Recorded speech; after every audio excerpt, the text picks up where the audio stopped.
Hi, I'm Chad from Fox. Can you walk us through internally within the conference, and maybe among some of you guys, the consternation over how they handled the doc fix on the floor last week, and then on top of that, or 2 weeks ago, and on top of that, then the idea that there was this advantage that some people say, well, they were actually helping Obamacare because of the deductible issue for small businesses. I know that there's been a lot of back and forth about how leadership handled that, and spell out what your concerns are, and if you think that they had pulled a fast one there.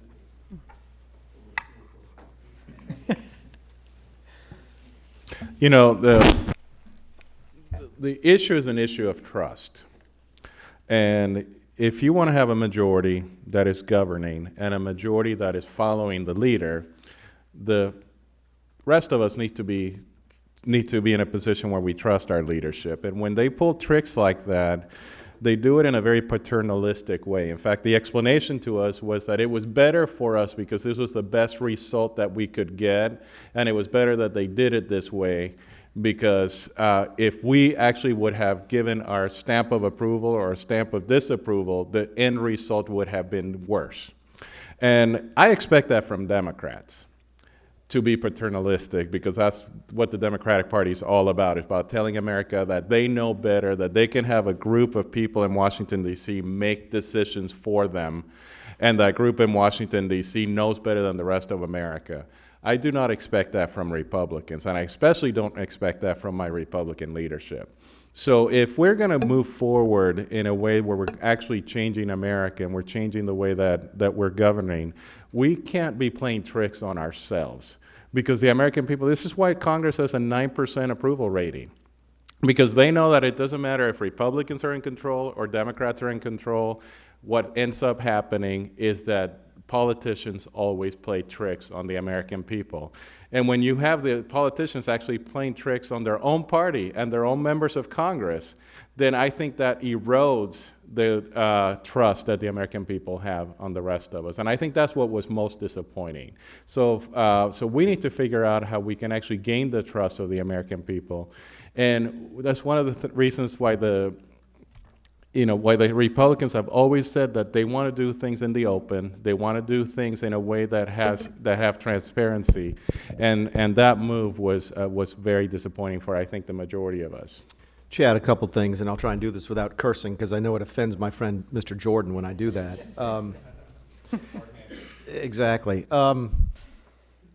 It happened, all right, and several of us reacted in a fairly aggressive and emotional fashion. That's probably understandable under the circumstances. I can't think of a time where I felt that my trust had been more violated since I've been here, and that's pretty stiff competition if you stop to think about it. But it happened. So now what do you focus on?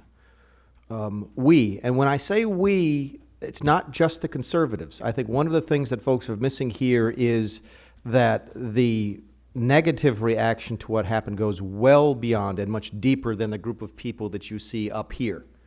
Okay? It's probably not surprising that Tim Huelskamp is upset with leadership. This is not news to anybody, okay?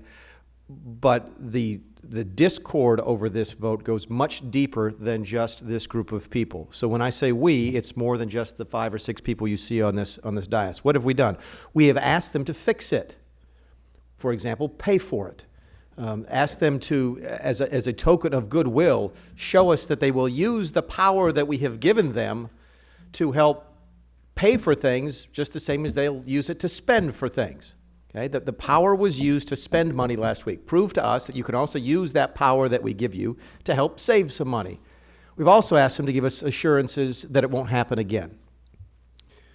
We're going to give them time to do that, because in this world, in this business, it's not the opportunities to establish trust and the opportunities to fix things don't happen immediately, but none of those things has happened yet. We've asked them to fix it. We asked them to give us assurances that it won't happen again. That hasn't happened yet.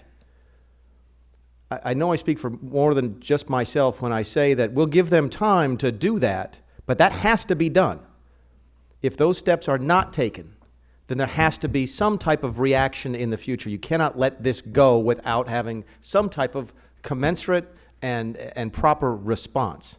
But again, we're going to see how it plays out over the course of the next weeks and months. If I can follow up for just a second, what about the policy part that dealt with the, there were some Republicans who were pushing for the change of the small business provisions there. For How many those people do insurance you folks. think knew that was in there? What's your guess? 10, 15 of the, what? How many members do you think? That's what I'm saying. How many members do you think knew that provision was in the SGR? It's a couple dozen at most, which means that there were several hundred that, that didn't. This morning, we did hear a post hoc analysis of why that was in there, but that's beyond the point. There's numerous other provisions in there, Chad, but I'd follow up on the point that Congressman Mulvaney made that about what happens in the future. A fairly moderate member of the conference asked straight out, at least half the members of the conference were there, would you pull this same stunt again? And the response from our leadership was absolute silence. Silence. So the full intention is apparently to do this again. No assurances that, what we've heard since then is everybody blaming everybody else. But at the end of the day, the Speaker, the Majority Leader, and the Whip were in on this.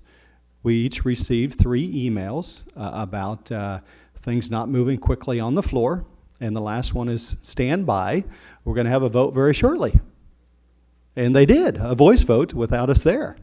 And that was over. And so they hid that vote. They didn't do that on behalf of us. They did it to reach an agreement with Harry Reid instead of an agreement amongst Republicans. And I think it goes well beyond just a certain ideology. But there's we've invested a certain amount of trust in a certain number of leaders, and they I think, showed they cannot be trusted on these matters, and they have to prove themselves once again.